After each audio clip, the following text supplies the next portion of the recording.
Hello, नमस्कार, आदाब, सत श्री अकाल टू यू ऑल। और मैं विनय स्वागत करता हूँ आप सब लोगों का हमारे इस इनिशिएटिव में, जिसमें आज हम आगे बढ़ेंगे इंटरजेनिक इंटरैक्शंस में। अभी तक हम बात कर चुके हैं कॉम्प्लीमेंट्री जीन्स और कोलैबोरेटर जीन्स के बारे में। कॉम्प्लीमेंट्री जीन में हमने बात की थी कि जब ये जीन अकेले प्रेजेंट होंगी, when the genes will be present alone, at that time they won't express, they won't be able to express और they won't be able to show their phenotype. लेकिन जब ये साथ में प्रेजेंट होंगी, when they will present together, then they will code for a particular type of phenotype. ठीक है। Collaborator gene में हमने क्या बात की थी कि जब ये अकेले, when they these genes are present alone, they show their phenotype. ठीक है ना, means they code for a particular type of phenotype. लेकिन जब ये दोनों साथ होंगी, when they these two genes will be present together, at that time ये एक डिफरेंट फिनोटाइप प्रोड्यूस करेंगे। ठीक है। सो ये दो जीन्स, दो तरह के जीन्स के बारे में हमने बात किया था। हम बात कर रहे हैं इंटरजेनिक इंटरेक्शंस के बारे में। इंटरजेनिक यानी कि दो जीन्स के बारे में। ठीक है। अभी तक हमने इससे पहले जो codominance, incomplete dominance and multiple allelism के बारे में बात किया था, उसमें हमने इंट्राजेनिक यानी कि एलिलिक इंटरेक्शंस के बारे में हमने बात किया था कि जब एक ही जीन की दो फॉर्म्स यानी कि एलील आपस में इंटरेक्ट करती हैं तो किस तरह का क्या इफेक्ट होता है फिनोटाइप पर। लेकिन इंटरजेनिक यानी कि दो जीन्स यानी कि नॉन एलिलिक जब इंटरेक्शंस होती है तो इफेक्ट क्या होता है एक पर्टिकुलर फिनोटाइप या कैरेक्टर पर। ठीक है। अब हम बात करेंगे, आज की वीडियो में duplicating genes, epistasis and supplementary genes के बारे में। ठीक है। तो लेट्स गेट स्टार्टेड। सो सबसे पहले जो हम बात करते हैं वो डुप्लीकेटिंग जीन्स के बारे में ही बात करते हैं। देखिए, जैसा कि नाम है वैसा ही काम भी है। कैसा कि दो जीन्स हैं लेकिन दोनों एक दूसरे की एक तरह से डुप्लीकेट हैं। डुप्लीकेट का मतलब क्या है, जब कोई चीज़ एक ही काम करे। ठीक है ना। आपके पास कोई एक पर्टिकुलर जो है डॉक्यूमेंट है, एक डॉक्यूमेंट है आपके पास, उसी डॉक्यूमेंट का आपने जीरोक्स लेकर उसका डुप्लीकेट बना लिया, तो दोनों का काम क्या है, दोनों डॉक्यूमेंट्स ही हैं और सेम इन्फॉर्मेशन कैरी कर रहे हैं। इसी तरह से यहाँ पर भी जीन्स तो अलग अलग हैं, ऑन डिफरेंट क्रोमोजोम पर भी हो सकती हैं, सेम क्रोमोजोम पर भी हो सकते हैं, लेकिन लोकस डिफरेंट होगा। ऑब्वियसली जब जीन डिफरेंट है तो लोकस भी अलग होगा, लेकिन काम सेम करेंगी। ठीक है। लेकिन कंडीशंस हैं। देखिए, जब साथ में होंगी या अलोन होंगी, लेकिन डोमिनेंट फॉर्म में होंगी, साथ हो चाहे अलोन हो, सेम फिनोटाइप कोड करेंगी, एक सेम फिनोटाइप प्रोड्यूस करेंगी। ठीक है। लेकिन जब अपनी रिसेसिव फॉर्म में प्रेजेंट होंगी तो कोई भी एक्सप्रेशन नहीं होगा, कोई भी फिनोटाइप प्रोड्यूस नहीं होगा। जैसे एग्जांपल है फ्रूट की शेप इन सेफर्ड्स पर्स। ठीक है ना। ये प्लांट है, इसमें ये फ्रूट जो है इसकी शेप है, दो तरह की शेप है, तो ट्राइंगुलर है या फिर ओवेट है। ठीक है ना, ट्राइंगुलर है, ओवेट है, आप कह सकते हैं इलोंगेटेड है। ठीक है। तो इसमें हम देखते हैं इसमें क्या हो रहा है। देखिए, अब यहाँ समझने वाली बात ये है, मैंने आपको बताया कि जब दोनों प्रेजेंट होंगी साथ या फिर अलग भी हो सकती हैं, लेकिन डोमिनेंट फॉर्म में होंगी। ठीक है। जैसे यहाँ पर देखिए, यहाँ पर ये है, यहाँ पर ये कैपिटल वी तो नहीं है लेकिन लार्ज टी है यहाँ पर। ठीक है ना, कैपिटल टी है यहाँ पर, कैपिटल वी नहीं है यहाँ पर, तो अकेली भी है, अलोन कंडीशन भी, और यहाँ पर साथ कंडीशन है, ये टुगेदर वाली कंडीशन है, साथ वाली कंडीशन है दोनों जीन्स की। ठीक है। तो दोनों एक पर्टिकुलर कोड को, एक पर्टिकुलर फिनोटाइप को प्रोड्यूस कर रही हैं। ठीक है, ट्राइंगुलर फिनोटाइप को, जो फ्रूट का जो शेप है वो कैसी हो जाती है, ट्राइंगुलर।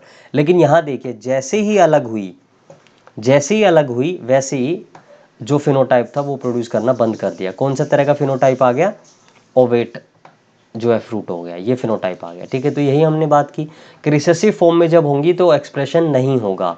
तो यहाँ पर जो एक्सप्रेशन हो रहा था, जो ट्राइंगुलर फ्रूट प्रोड्यूस हो रहा था, वो अब नहीं हुआ। कब, जब रिसेसिव फॉर्म में आई। लेकिन जब साथ थी तो एक पर्टिकुलर टाइप का, तो रेशियो क्या आ गया, 15:1। जो 9:3:3:1 जो रेशियो था, मेंडल सर ने जो बताया था इन डाई हाइब्रिड क्रॉस, वो था 9:3:3:1। बट अब देखिए रेशियो क्या आ गया, 15:1। देखिए टोटल, अगर आप टोटल करें 9 + 3 + 3 + 1 तो 16 ही होता है, और यहाँ पर भी 16, 15 1 16। पिछली बार हमने बात की 9:7 रेशियो था, उसमें भी 16 ही आएगा, टोटल तो 16 ही आएगा ना। ठीक है। तो ये जो चीज़ है ये आपको यहाँ पर समझनी, डुप्लीकेट जीन में।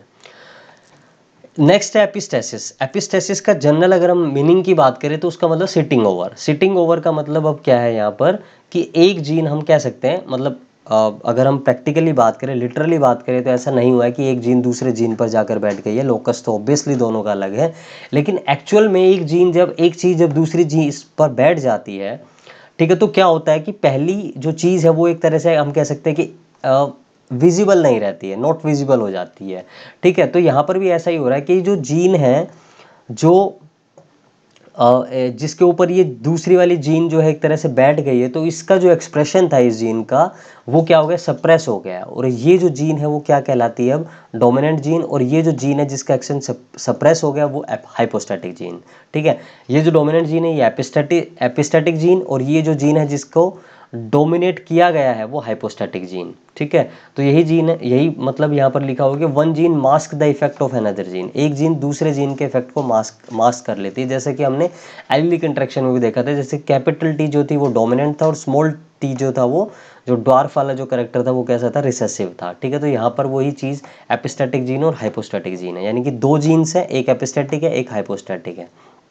ठीक है, तो इसी तरह से जो एपिस्टेसिस दो तरह का हो जाता है, dominant epistasis and recessive epistasis. Dominant epistasis में क्या होता है कि जब एक जीन या तो होमोजाइगस कंडीशन में हो या हेट्रोजाइगस कंडीशन में हो, जब एक जीन होमोजाइगस में हो या हेट्रोजाइगस में हो, तो ये क्या करेगी, एक्सप्रेशन को, दूसरे जीन के एक्सप्रेशन को मास्क कर देगी, सप्रेस कर देगी। जैसे कि यहाँ पर अगर फॉर एग्जांपल यहाँ हम समझे समर स्क्वाश में, यानी कि कुकुरबिटा पेपो में, तो यहाँ देखिए बी जो जीन है वो व्हाइट कलर के लिए कोड करती है, ए जो जीन है वो येलो कलर के लिए कोड करती है। ठीक है, समझ रहे हैं आप मेरी बात।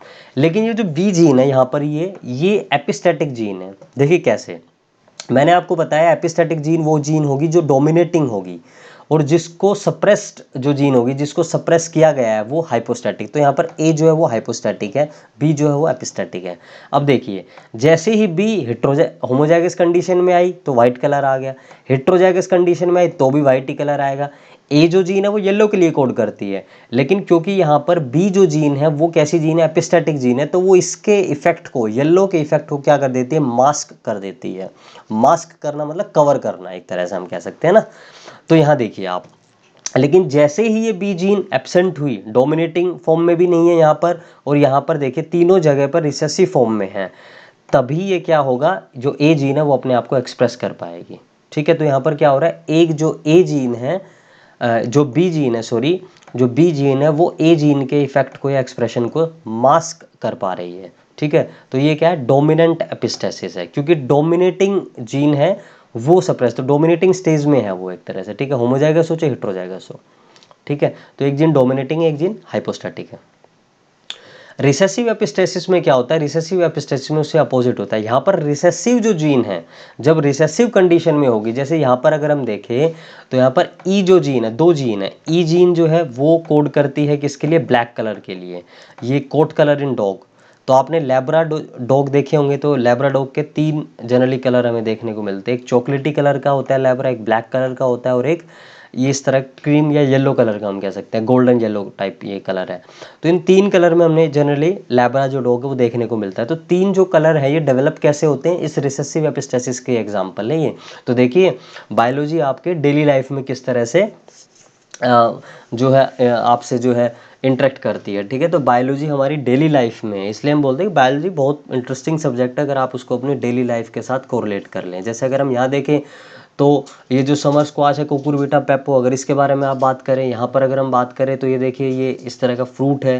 ठीक है, तो हर चीज़ में आप देखिए, हर चीज़ हमसे ही जुड़ी हुई, बायो से जुड़ी हुई है, वो हमारे देखने का दृष्टिकोण है, बस हम देख पाते कि नहीं देख पाते। देखिए यहाँ पर अब कैसे हो रहा है लैब्रा में, तो लैब्रा में क्या हो रहा है, देखिए अब देखिए नॉर्मली ई जो जीन है वो क्या कर रही है, वो ब्लैक कलर के लिए कोड कर रही है, और जहां पर भी ई जीन आपको डोमिनेटिंग स्टेज में आपको दिखेगी, अब ये चाहे डोमिनेटिंग हो चाहे रिसेसिव हो, लेकिन अब हमें क्या, हमें तो रिसेसिव जीन देखनी, होमोजाइगस रिसेसिव कंडीशन में जब जीन होगी।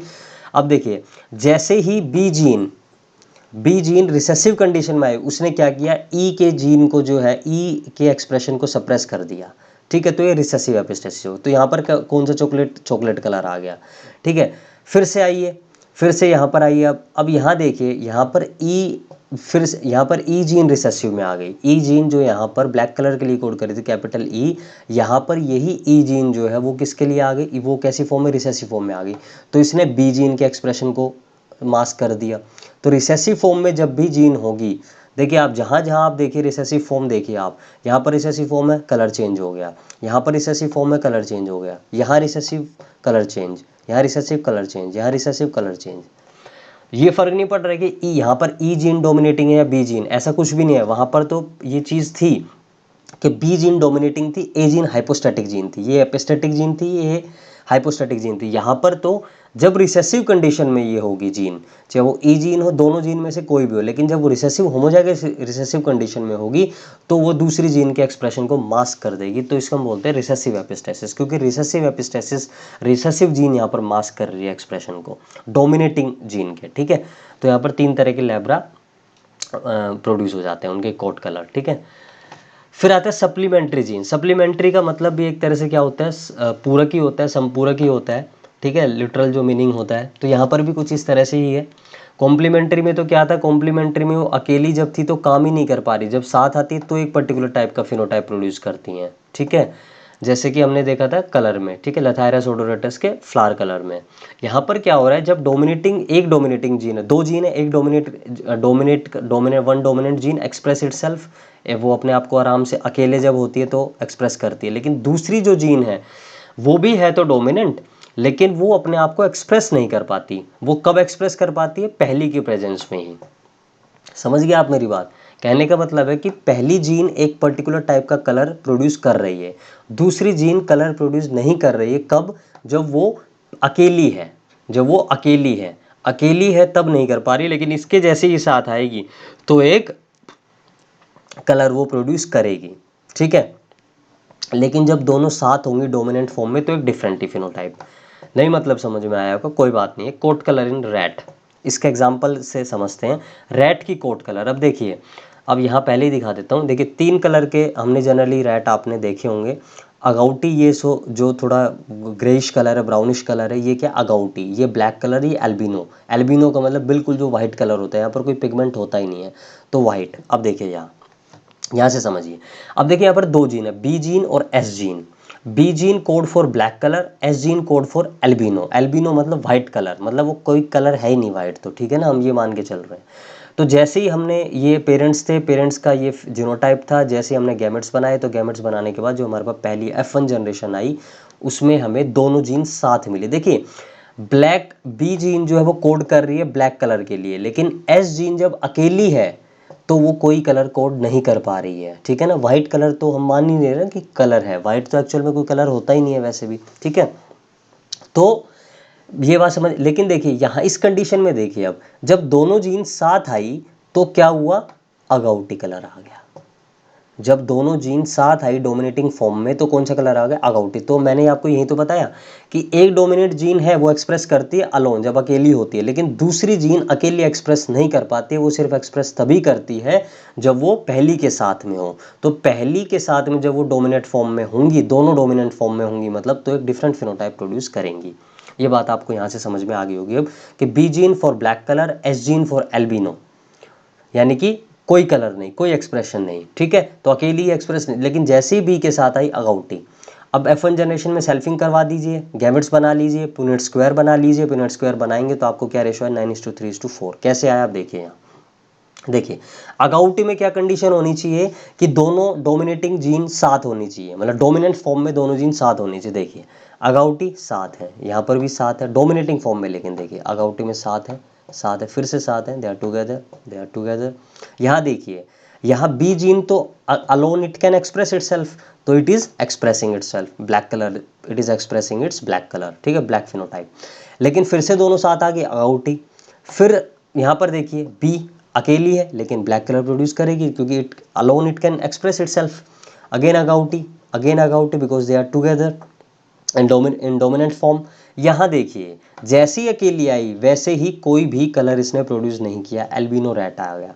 फिर से एल्बिनो है ना, फिर से अगाउटी, फिर बी जीन आ गई, फिर ब्लैक, फिर एल्बिनो एंड फिर ब्लैक। तो आप देख सकते हैं ये 4 एल्बिनो हैं और बाकी 3 जो है ये वाला, और ये 3 जो है ब्लैक है, और 9 जो है वो अकाउंटिंग है, ठीक है। तो आई थिंक ये बात आपको यहाँ से समझ में आ गई होगी। और हमने इसी के साथ हमारा इंटरजेनिक एपिस्टेसिस या इंटरजेनिक इंटरेक्शंस के बारे में भी बात कंप्लीट कर ली है।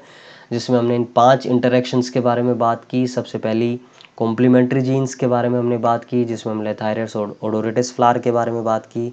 फिर हमने कोलैबोरेटर के बारे में बात की कि डिफरेंट फिनोटाइप प्रोड्यूस करेंगी, जब साथ होंगी, अकेले होंगी तो एक अलग फिनोटाइप, जब साथ होंगी तो एक अलग फिनोटाइप। जैसे जो कॉम्ब प्लेट्स थी पोल्ट्री में, जब साथ होंगी तो वॉलनट अलग अलग है, तो पी जीन है, P for pea comb plate and R for rose comb plate. फिर डुप्लीकेटिंग जीन, डुप्लीकेटिंग मतलब एक ही तरह का फिनोटाइप जब साथ होंगी तो एपिस्टैटिक में डोमिनेंट और epistasis, recessive epistasis. Supplementary gene में जब एक जीन अकेली होगी तो वो अपने आप को एक्सप्रेस करेगी, लेकिन दूसरी जीन अपने आप को एक्सप्रेस नहीं कर पाएगी, वो तभी करेगी जब इस ए जीन के साथ होगी, जैसा कि अभी अभी हमने बात किया कोट कलर इन रैट। ठीक है, तो यहाँ पर हमारा ये इंटरजेनिक इंटरेक्शन ख़त्म होता है। नेक्स्ट वीडियो में हम बात करेंगे नेक्स्ट टॉपिक्स के बारे में। Till then bye, take care, thank you very much.